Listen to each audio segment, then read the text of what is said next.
Hi, I'm Mark Robinson. This week's instalment is all about insurances and the importance of them. The main things about insurances is really thinking about the what ifs. And what we look to do is we like to have a formula that we use that's all about protecting what you can't afford to lose. So when we look at the what ifs, you've got to make sure that you're in a position that you can actually, continue on your wealth creation path if something happens. And it could just be something minor. If you break your leg and you're off work for 3 to 6 months, then you either need to have the equity or a buffer in your account to survive through that period, or you then need the insurances in place to protect it. And that's what we look to do. The three key insurances that we look for are life insurance, TPD, which is total and permanent disablement insurance, income protection. There is a fourth called trauma, and I'll talk more about that one in a moment. But those are the three key that we look for. So obviously life insurance is self-explanatory. If you pass on, then your estate gets X amount of dollars depending on what you're insured for.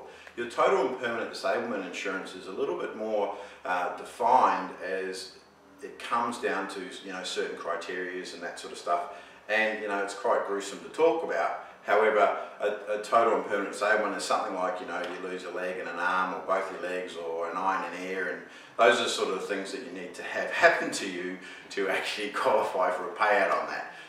But most insurance companies are very specific in terms of what we do there. The one insurance that I'm very, very passionate about is your income protection. And unless you're earning, passive income that covers your lifestyle, then you need some form of income protection. Your most valuable asset in the whole world is your ability to actually create an income. And unless you can do that, then you either need the passive income, in your wealth creation strategies, or you actually need the insurances in place so that if you can't create an income, the insurance companies will provide that for you. And those are the four that we really look at.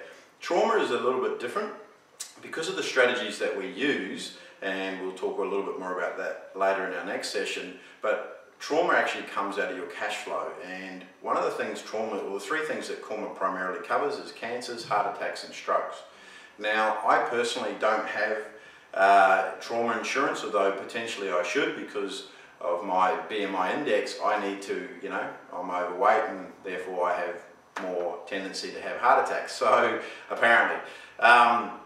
But one of the things that you look at is and how we've decided not to go ahead with trauma, for example, is the sheer fact that unless you've got heart attacks, cancers or strokes running through your family, then the potential to actually need those insurances are limited. So that's why you need to make a decision on the trauma insurance for yourself, because it doesn't actually fit the strategies that we use in terms of paying for them. So with children, whenever there's children involved, what you need to look at is you need to look at both sides of the fence. So you need to make sure that what happens if I don't die, but also what happens if I do die. Those are the two. You've got to look at both sides there now. And we're just very straightforward here in terms of our strategies, and the sheer fact is the younger your kids are, the more life insurance you have.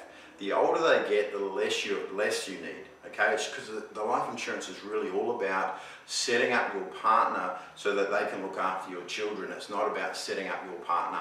Okay, that's what you've got to look at. And if we make a little joke about it, there's a good chance that your surviving partner will remarry anyway.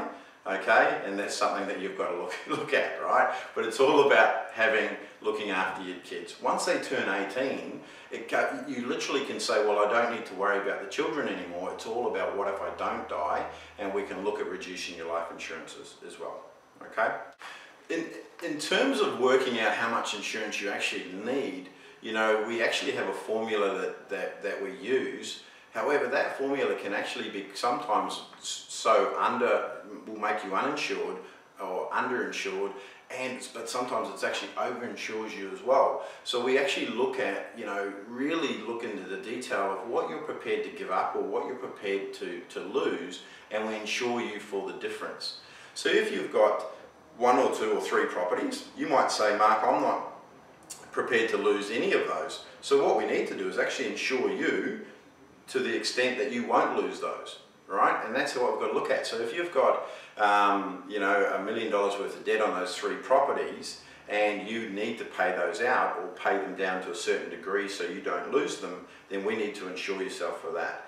If you turn around and say, Mark, well, we're happy to lose 1 property, but we wouldn't really want to go back any further than 2 properties, then we insure you for the, you know, whatever you're required to keep those 2 properties.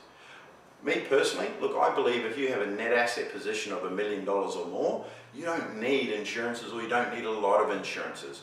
And that's just primarily a personal opinion, okay, because our formulas clearly state that you do need X amount of insurances, and that's a government regulation. So you know, that's where I'm being very careful here. So, and why I mean that is, if you sold all your assets and you had $1 million in the bank, done right, that will actually last you and give you an income for life. So that's why I look at that. If you had a $500,000 house, so you had $500,000 property, and you said, Mark, look, I'm prepared to sell everything bar that, then in reality you would need $500,000 worth of life insurance. We probably in today's market would allow for a 20% swing as well, so you need $600,000 worth of life insurance, for example, and could be total permanent disablement. So that's what we look at in terms of, you know, working out what you need to do. The key area though is every single person is different, and that's why you need to talk to somebody who understands what it's like to be a property investor, be a business owner, you know, working for a PAYG. You've really got to work out all the different angles and then work out what you can and can't afford. And what I love about it is in the next installment, we'll actually show you how you can get most of those insurances paid for, not out of your cash flow. So we're going to show you a strategy that it actually won't affect your hip pocket, and you can still enjoy the lifestyle that you're at for now. This installment you've heard about all about insurances. In the next installment, what we're actually going to show you is actually how you can get these insurances actually not paid for from your cash flow. That is one of the most exciting things that we find. So tune in and you'll see what it's all about next time. And don't forget to click on the bonuses.